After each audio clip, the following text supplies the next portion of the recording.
What's the meaning of curbstone?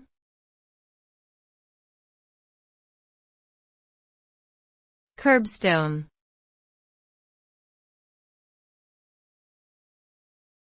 Curbstone.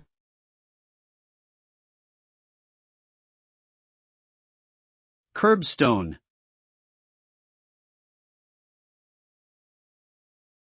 Curbstone.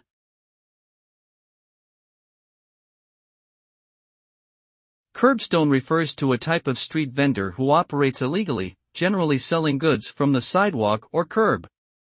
These vendors are often unregulated and may not pay taxes or obtain necessary licenses.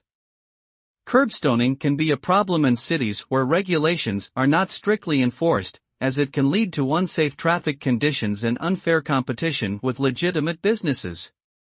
Some organizations have attempted to combat curbstoning through education and enforcement measures, but it remains a persistent issue in many areas.